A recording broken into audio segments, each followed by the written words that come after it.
Eira arrived at the monastery on a wagon driven by a man who did not speak. The path from the harbor climbed for 2 hours in switchbacks up the cliff face, and at every turn the wind tried to throw the wagon into the sea. The man let her down at the gate and turned back the way he had come. The monastery of Saint Cael was not what she had expected. Blunt and low-roofed, scoured colourless by salt. One bell tower. A stone chapel grown into the cliff like a tooth set into a jaw. The abbess met her in the courtyard. Sister Eilid was old and small, and her eyes were the same grey as the wall behind her. Sister Vela died in Lent. We have been waiting. My mother said. I know what your mother said. You are here. That is what matters now. She pressed a wooden token into Eira's palm. You sing lauds at dawn. There must be 11 of us. Always 11. That night Eira lay on a straw pallet in a cell barely wider than her shoulders. The monastery kept no fires after dusk. She heard the wind, the gulls, the slow pulling of the sea on the rocks far below, and beneath all of it, a sound she could not place. A low note, very steady, like a held breath. She rose at dawn and followed the others into the chapel. 12 stone stalls were carved into the apse, 6 along each wall. 11 were filled. The 12th was polished smooth, with a candle burning before it and a hood folded across its arm.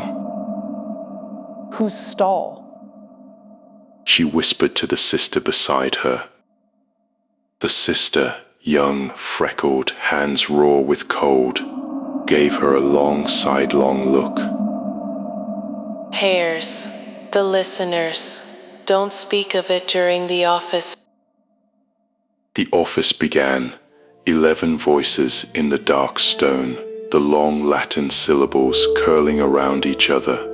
Eira's own voice climbed into the harmony almost without permission. The candle in the empty stall did not gutter, though the chapel door had been left open behind them.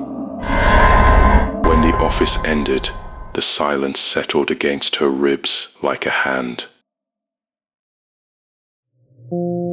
That afternoon she helped Sister Tova in the kitchen. Tova was square-shouldered and patient, and explained things without making her feel small.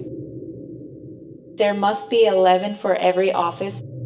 Lauds at dawn, vespers at dusk, every day, no matter the weather, no matter the death. If we sing 10, the 12th voice answers. What is it? A vacancy that cannot stay vacant. Sister Vela was too proud to call in a fever last winter. We sang 10 one morning. What happened? Tova was quiet a moment. Sister Joan walked down the cliff path at noon. We never found her. The next dawn there were 11 of us again and a new sister at her stall. She did not remember her own name. And the 12th voice? Goes back to listening. When there are 11. That night, the wind came hard over the sea. The chapel windows rattled. The door of Eira's cell would not stay shut, and she lay listening to the held note beneath the wind, closer than it had been the night before. When the dawn bell rang, she did not move. A fever had taken her in the cold. Her bones would not lift her. She heard the others pass her cell.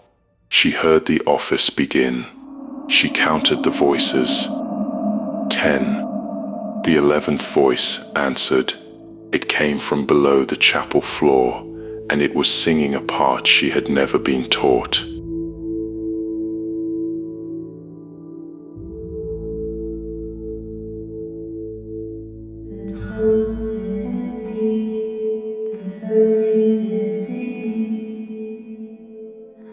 There are so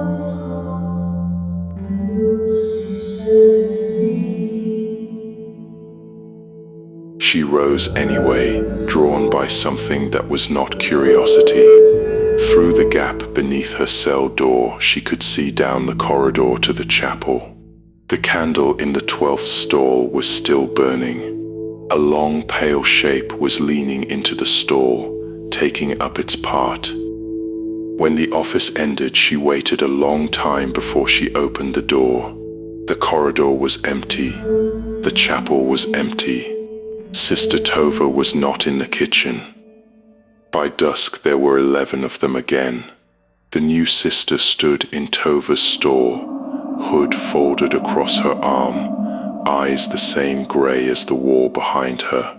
She did not remember her own name. Eira took her place at Vespers. The wind beat against the tower. 11 voices climbed into the stone. She did not look at the 12th stall, but she felt it lean toward her, listening.